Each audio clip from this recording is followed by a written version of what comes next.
5 दिसंबर को जब मध्य प्रदेश विधानसभा चुनाव के नतीजे आए तो बीजेपी ने जीत की हैट्रिक लगा दी। 230 में 163 सीटें जीत ली।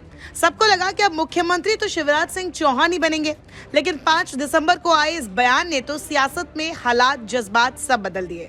शिवराज के इस बयान के बाद अब चर्चा इस बात की तेज हो गई है कि मध्य प्रदेश में शिवराज नहीं तो फिर कौन।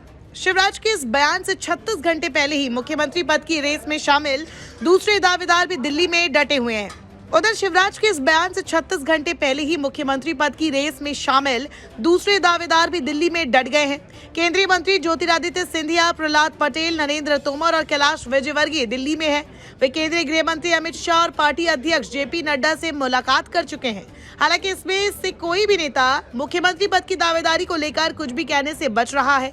जानकार मानते हैं कि मोदी हमेशा सरप्राइज देते हैं, तो इस बार भी कोई बड़ा सरप्राइज मिल सकता है। शिवराज भले ही खुद को मुख्यमंत्री पद की रेस में नहीं मानते, लेकिन वे स्वाभाविक और सबसे मजबूत दावेदार है।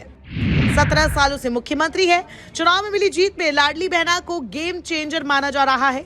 ये शिवराज सरकार की ड्रीम योजना है। ओबीसी चेहरा है। किरार धाकड़ समाज की आबादी प्रदेश की 100 विधानसभाओं में है। लोकप्रिय है। संगठन और सत्ता में तालमेल बनाकर काम करना जानते हैं। अब तक संघ की पसंद भी माने जाते रहे हैं।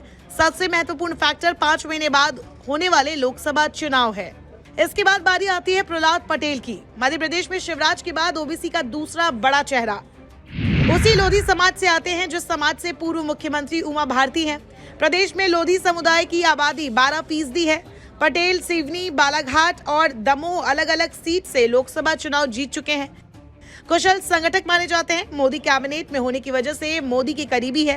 पार्टी ने केंद्र से जितने दिग्गज भेजे थे, उसमें पटेल ही ऐसे थे जो अपने चुनाव के साथ साथ दूसरे जिलों की सीटों पर भी लगातार प्रचार करते रहे। अब बात कैलाश विजयवर्गीय की। पार्टी के राष्ट्रीय महासचिव है। पश्चिम बंगाल के प्रभारी रहे और वहां अपने चुनावी मैनेजमेंट से पार्टी को स्थापित किया। केंद्रीय गृह मंत्री अमित शाह के करीबी माने जाते हैं। इंदौर की सभी 9 सीटें बीजेपी ने जीती। जिस सीट से विजयवर्गीय जीतते हैं वो बीजेपी का गढ़ बन जाती है। ऐसा ही अब भी माना जा रहा है। पहले शिवराज कैबिनेट में रह चुके हैं।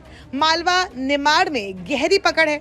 चुनाव लड़ने के दौरान कह भी चुके हैं कि मुझे पार्टी ने लड़ाया है तो जरूर कोई बड़ी जिम्मेदारी देगी। अब नंबर आता है नरेंद्र सिंह तोमर का।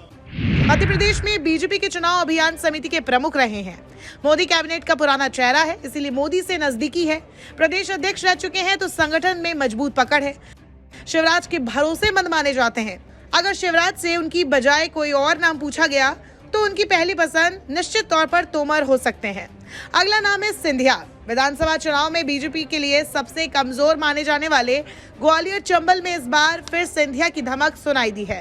2018 में यहां की 34 सीटों में से 7 सीटों पर सिमटी बीजेपी को इस बार 18 सीटों पर जीत दिलाने में अहम रोल रहा। बीजेपी में शामिल होकर संघ परिवार और संगठन दोनों के साथ तालमेल बनाया हुआ है। शिवराज से भी अच्छी ट्यूनिंग है। मोदी और शाह दोनों के भरोसेमंद भी है। प्रदेश में भविष्य के लिए नया नेतृत्व तैयार करने की रणनीति के हिसाब से सिंधिया बिल्कुल फिट बैठते हैं। अब अगला नाम है सुमेर सिंह सोलंकी का। मध्य प्रदेश में 21% आदिवासी आबादी है। आदिवासियों के लिए रिजर्व 47 सीटों में बीजेपी ने 24 जीती है। सुमेर कॉलेज में इतिहास के प्रोफेसर रहे हैं। युवा नेता है। मोदी शाह के साथ संघ परिवार के भी भरोसेमंद, मोदी के चहेते भी है। लो प्रोफाइल है और ऐसे इकलौते आदिवासी चेहरे के तौर पर पहचान है जो दूसरे वर्गों में भी स्वीकार्य है। तो ऐसे में ये कुछ ऐसे नाम हैं जो शिवराज के बाद मुख्यमंत्री की रेस में आगे चल रहे हैं। अब देखना होगा कि मध्य प्रदेश में मुख्यमंत्री की बागडोर किसे मिलती है।